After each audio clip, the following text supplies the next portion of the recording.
Dylan and Leo, you have given us really beautiful teachings and a lot to think about. And usually what I would do is just kind of briefly respond to both of you. But I've been asked this morning to speak about something actually connected to what you both spoke about, but a little bit different. I've been asked to speak about the rise in antisemitism in this country and the world, and about the Israeli election results, and about our upcoming election on Tuesday. So get comfortable. First, let me actually give you a chance to take a temperature check. I'd like to ask you to turn to the person next to you for just 1 minute and tell them what is something you're afraid of and what is something that's giving you hope. And I will call you back in a minute. So go turn to someone next to you. What is something you're afraid of? What is something that's giving you hope?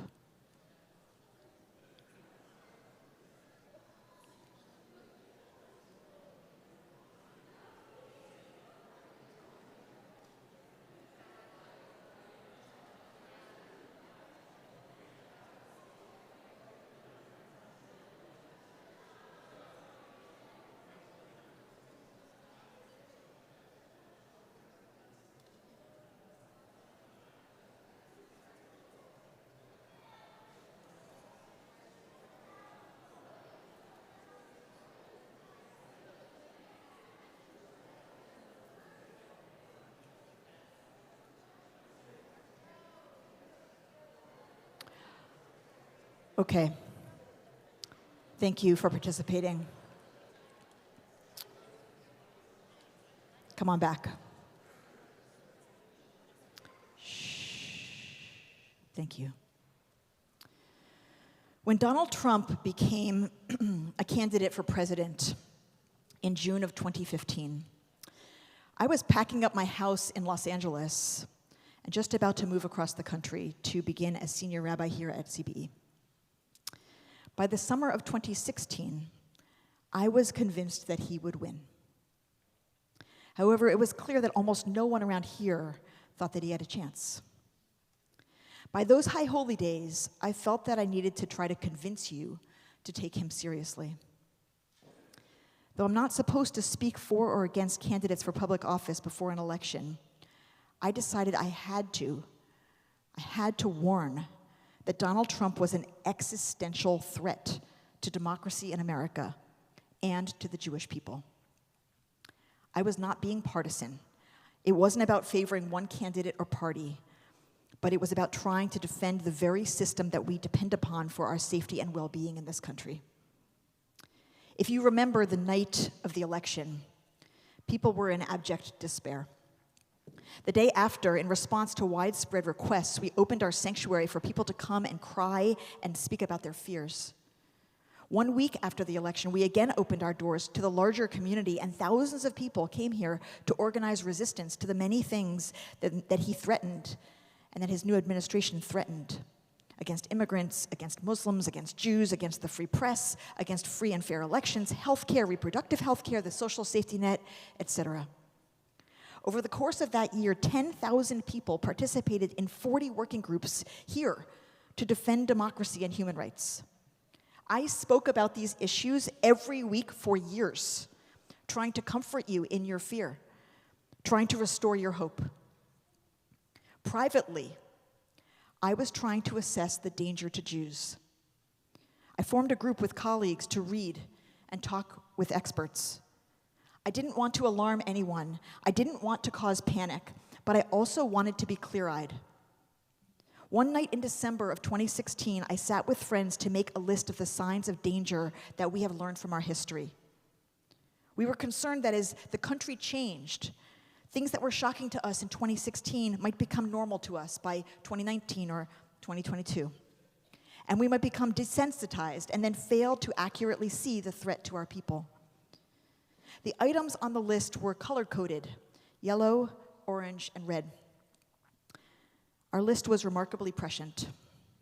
Within a few months of Trump's inauguration, items from all three categories had taken place. These are some of the items. Yellow: media access to the president is restricted. Right-wing media gains viewership. Mainstream media normalizes Trump's actions. Appointments are made that undermine government agencies. Further militarization of the police. Increase in unemployment. Uptick in hate crimes. Orange. Mass rallies. Big drops in the stock market. Growth in firearm purchases. Building the wall. Ban on immigrants and refugees. Mass deportations. Red. Muslim ban. Disregard of the rule of law by the president. Other government branches and agencies allowing that disregard of the law. I know that many of you were making lists like this in 2016. You were renewing your passports. You were identifying safe havens where you could move. We didn't even imagine then Charlottesville, Tree of Life, family separation, the rise of white nationalist militias and replacement theory, an attempted coup through a violent attack on the US Congress, that Paul Pelosi would have a hammer through his head, or that there would be 291 election deniers on the ballot in this election, 171 of them favored to win, and 70 more in close races. We did not imagine a global pandemic and global inflation making everything more precarious. And we did not imagine the virulence of anti-Semitism and anti-Semitic violence that is normal now. But what we did understand then, both intuitively and intellectually, was the correlation between the health of liberal democracy, small l, small d, and the well-being of America's Jews. The more a democracy protects its minorities, immigrants, and women, the better and safer it is for Jews. And the opposite is true as well. In the last 2 weeks alone, Donald Trump and Kanye West threatened Jews. Nazis saluted on a bridge over Los Angeles in solidarity. Kyrie Irving refused to say that he's not anti-Semitic after spreading anti-Semitic content. And the FBI warned of a credible threat of terrorist violence to synagogues in New Jersey. At other times in the last 5 years, 6 years, we've faced stabbings and beatings and swastikas, hostages in a synagogue, defaced gravestones. This is our life now. And we know that it's related to the racism and xenophobia and hate that Donald Trump unleashed. So what is going on? We know now what we didn't quite understand then, that this is much bigger than Donald Trump. We're experiencing an international phenomenon, as expressed in Italy in the victory of Giorgia Meloni, in Sweden in Ulf Kristersson, in Hungary with Viktor Orban, in Russia with Vladimir Putin, a trend miraculously just reversed in Brazil with the defeat of Jair Bolsonaro. Most relevant to us, the Israeli elections of this week brought in the most racist and farthest right leadership Israel has ever seen, in Itamar Ben-Gvir and Otzma Yehudit, or the Jewish Power Party, which is now, as part of the religious Zionist party, the third largest party in the Knesset and the one with the most sway.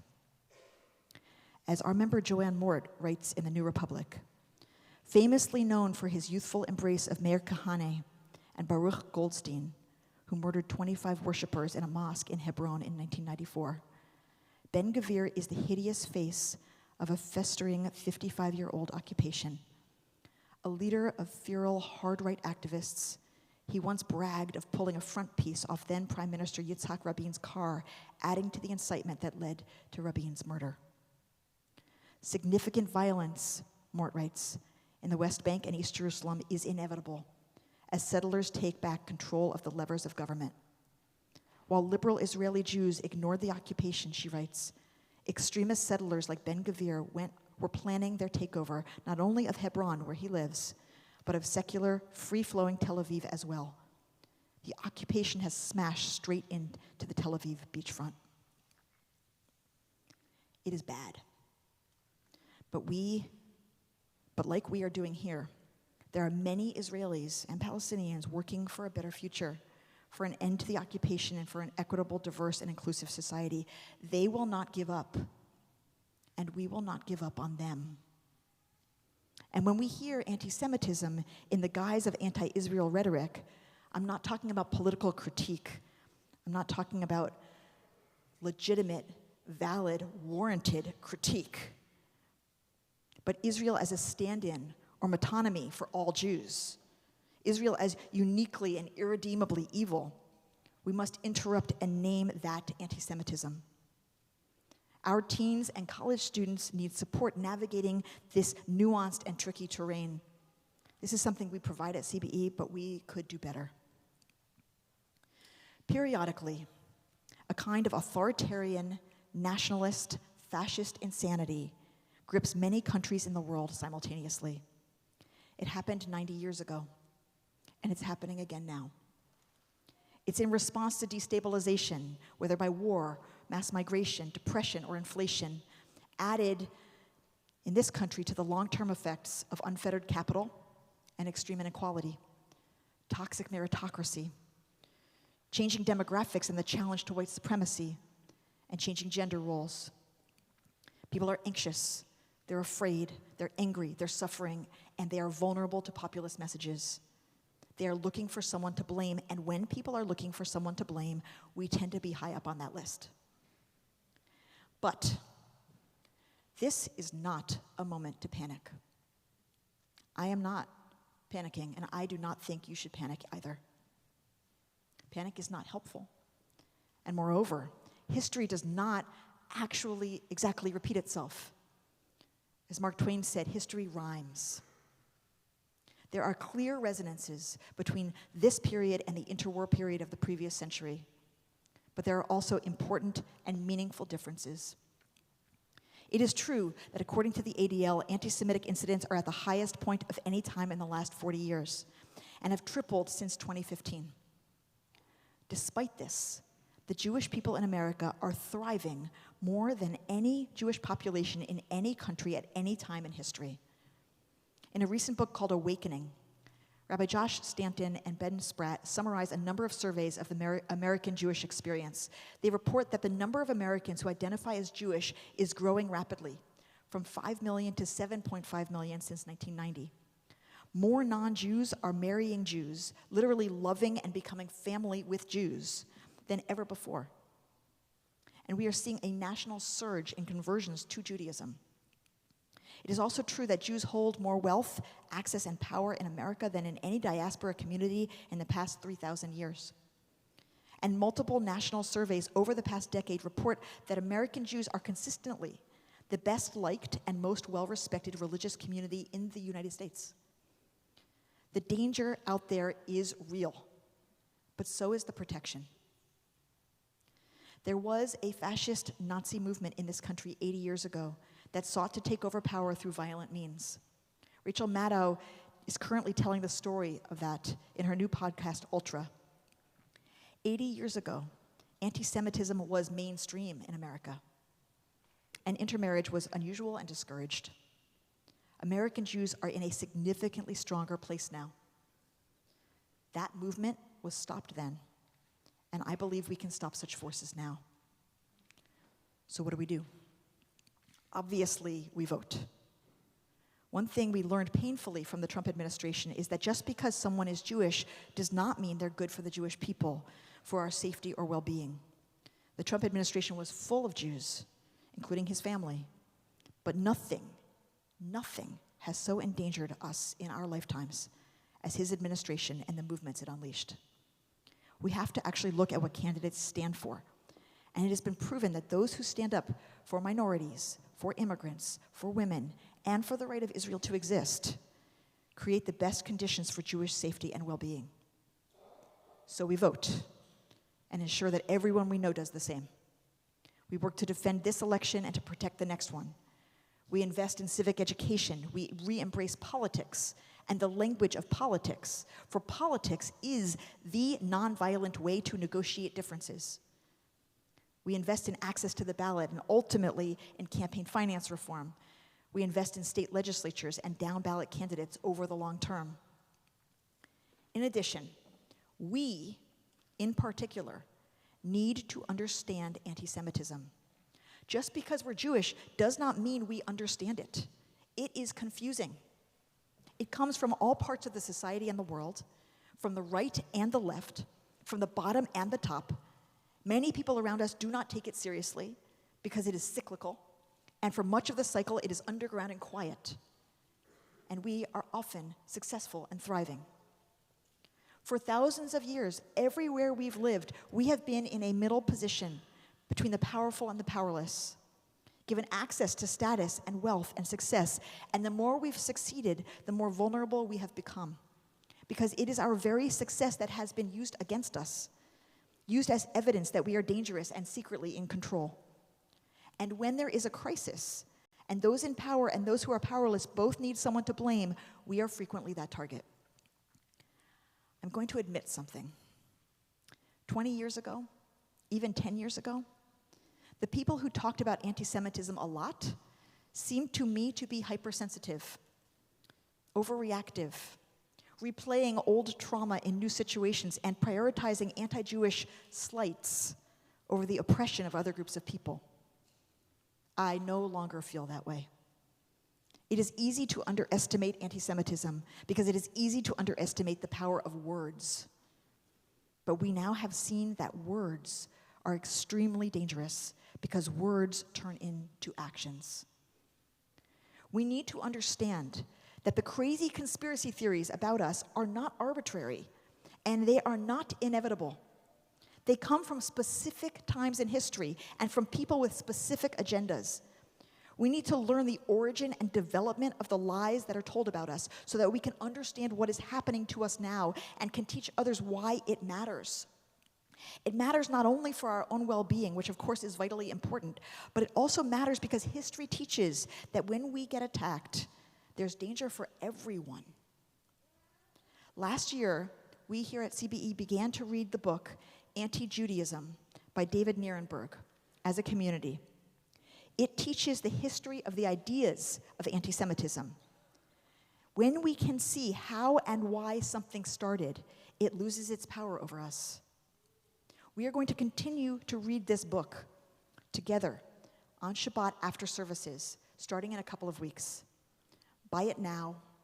Start reading it now. In our first session, we'll review the first several chapters, and then we'll continue reading together. This is a concrete contribution we have to make to understand our particular role in this moment in our country, to talk about it with both Jews and non-Jews, the non-Jews who care about us, who are many, and to build deep, long-lasting relationships with non-Jewish people and communities like our partnership with Antioch Baptist Church, so that more and more people know how to respond to anti-Semitism, know how to refute the lies, and know how to stand for us and with us. This week in the Torah, we meet the very first Jews. And the very first thing we're told about ourselves by God is this: I will make of you a great nation, and I will bless you, and I will make your name great, and you shall be a blessing. I will bless those who bless you, and I will curse the one who curses you. And all the families of the earth shall bless themselves by you. The 13th century French commentator Giscuni imagines that God is saying here, you must never think that there are no people on earth who are psychologically close to you and are potential champions for you. For I love those who love you, and I hate the one who hates you. There will always be haters, but look around. Look around and see. There are so many who are psychologically close to us. There are so many who are champions of us.